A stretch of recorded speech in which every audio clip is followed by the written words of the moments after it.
Hello everyone, my name is Rolly Curato and this is my report about sardines. So this is sardines, biology taxonomic classification, kingdom Animalia, subkingdom Bilateria, infrakingdom Euterostomia, phylum Chordata, subphylum Vertebrata, infraphylum Natostomata, class Teleoste, superclass Actinopterygi, superorder Clopiomorpha, order Clopiformis, suborder Clopipodidae, family Clopidae, subfamily Clopinae, genus Sardina antipa, species Sardina pilchardos.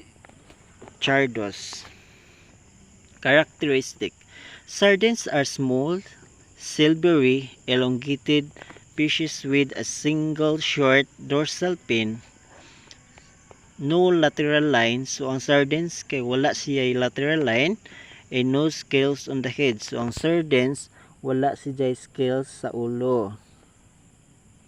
They range in length from about 15 to 30 centimeters and 6 to 12 inches and live in dense schools, migrating along the coast and feeding of plankton. So ang mga sardines kay mga migrating along the coast, ang ilang mga feeding is plankton of which they consume vast quantities.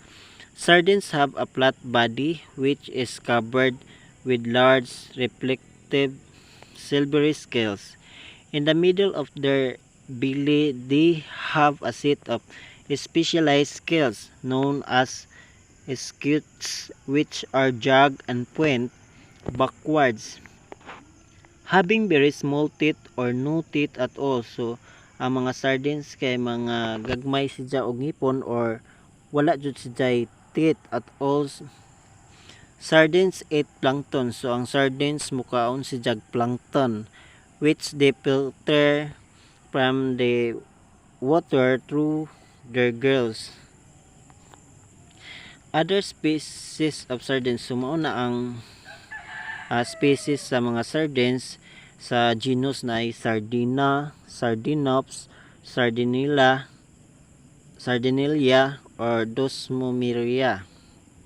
Sumao na yung mga common name: European pilchard, South American pilchard, Japanese pilchard, California pilchard, Southern pilchard, and so ecology. Sardines of any species are commercially fished for a variety of uses. So ang sardines kay mga commercial siya for bite for fish markets. So for drying, salting, smoking. So ang sardines mao ni sila ang mga pang commercial, himon sila og drying, pwede sila pang salting or smoking, and for reduction into fish meal or oil. The most important catching apparatus is an encircling net, particularly the variety known as the force seine. Many other modifications of encircling nets are used, including traps of weirs, the latter being stationary enclosures composed of sticks into which schools of sardines are diverted as they swim along the coast. The fish are caught mainly at night when they rise to the surface to feed on plankton. After catching, the fish are submerged in brine while they are transported to shore. Sardines are canned in many different ways. So ang sardines mao jud ni ang himuon siya og kanang tinapa. So different sa pinaagi sa laing-laing pamagi. At the cannery, the fish are washed, their heads are removed. So ug mahimo og tinapa, kuhaon jud na siya ang ulo, and the fish are cooked either by deep frying or by steam cooking. So nagluto na either or imo silang i-fry or i-steam cook, after which they are dried. Sardines feed almost exclusively on zooplankton, animal plankton, and congregate wherever this is abundant. So mo ni siya ang the European pilchards or Sardina pilchardos. So mo na siya ang porma. In the 1980s, the South American pilchards Sardinopsagus was the most intensively fished species of sardines. Some major stocks declined precipitously in the 1990s. So the Pacific sardines, so mao ni siya ang the Pacific sardines, mo siya ang gitawag og Sardinus sagas carolia. Habitat and distribution. So mao ni ang habitat and distribution sa sardines. Numerous species of sardines live off the coast of India, China, Indonesia, and Japan. Single sardine species dominate in areas like the English Channel and the California coast. Sardines are basically a warm water fish but occur as far north as Norway. School or shoals of sardines swim near the water surface and primarily marine, although some live in fresh water. Most species are migratory, so kasagaran sa mga sardines kay mga migratory. In the northern hemisphere, for example, they migrate northward in the summer and southward in the winter. During spring and summer they spawn. So during sa spring and summer mao na sila ang mangitlog. So wala pang ang summer o spring ana na sila mangitlog. After doing this, the young commonly move closer to the shore to feed.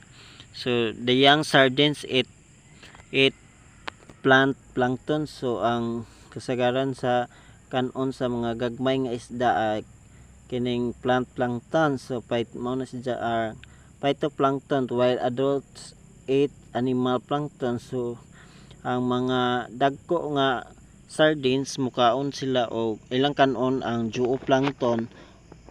All sardine species are important prey for larger species.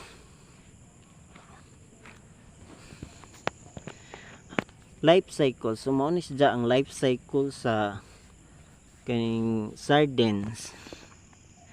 Sardines feed on zooplankton and phytoplankton by filter feeding and selective capture or larger prey. Lifespan under the natural condition is normally so ang mga lifespan sa sardines ug normal is 12 to 13 years, but some are thought to live up to 20 to 25 years. So like uban mo hangtod sila og 20 to 25 years. Spawning may occur in the first year. So mangitlog sila in the first year. Reproduction. So mao ni ang reproduction sa sardines. Sardines reproduce by their second year and reproduce a larger number of eggs. So mo produce ang sardines their second year, then produce a large number. So mangitlog sila og daghan nga mangitlog sila itlog daghan. This species reproduce via broadcast spawning, where several females release their eggs and several males release their sperms into the water. So they can live up to 13 years but usually not pass by 5. They reproduce at age 1 or 2 depending on condition. Pacific sardines spawn multiple times per season. So ang Pacific sardines mo mangitlog sa multiple times. So kadaghan siya per season. Females release eggs that are fertilized externally and hatch in about 3 days. It in it range, sardines can reach its first sexual maturity at the length between 8 and 20 centimeter, corresponding to the individual's age groups between 0 to 2 years. Water quality parameters. Sumuni ang water quality parameters. Pacific sardines from the northern stock have a physiologic ideal temperature range of 9 degrees Celsius to negative 19 degrees Celsius for 15 degrees Celsius acclimated sardines and 11 degrees Celsius negative 21 degrees Celsius for 17 acclimated sardines. Water quality was one of the factors that played important role in the growth and survival of organisms. Health benefits. Sumasda ang health benefits sa sardines. Serving for of 4 sardines contains. Sumasda ang benefits. Boost immune system. Beneficial and strengthening bones. Prevents blood clots and heart disease. Aids and preventing certain types of cancers. Help to maintain healthy and glowing skin. So, mana siya ang mga benefits sa kuan sardines. The overwhelming benefits is fish consumptions have made them one of the preferred choices among a considerable chunk of the populace. Many people are switching to the pescatarian diet mechanism that eliminate the consumptions of meat and limit of only fish. This in turn may bring expansive growth prospects for the global sardines market during the assessment period of 2020 to 2030. Current trends and status. So, man is ang status sa ang status sa sardines. Asia Pacific sardines market may gain a dominant position across the assessment period of 2020 to 2030. The increasing of popularity of sardines is densely populated countries like India and China may prove to be to be prominent growth factors. North America sardines market may observe moderate growth during the tenure of 2020-2030. Our key underpinning is the four-quadrant framework AIRS that offers detailed visualizations of four elements: customer experience map, insight, and tools based on data-driven research, actionable research results to meet all the business priorities, strategic frameworks to boost the growth journey. The study strives to evaluate the current and future growth prospects and top avenue factors shaping their revenue potential and demand and consumption of patterns in the global market by breaking it into region-wise assessment. Traits. Mo ang traits sa sardines. According to the most recent National Marine Fisheries Services or NMFA's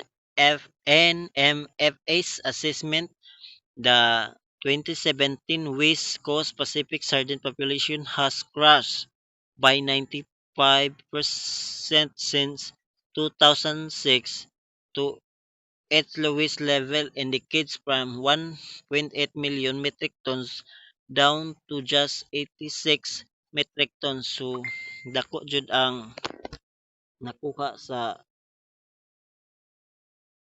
sardines under threat of extinction as overfishing pushes them towards being wiped out. Conservationists fear sardines are endangered. So endangered na ang sardines of being wiped off the planet.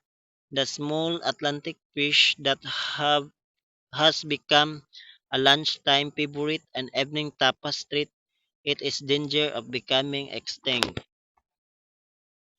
Laws protecting sardines. Sumao ni sadya ang mga law nga nagprotekta sa sardines.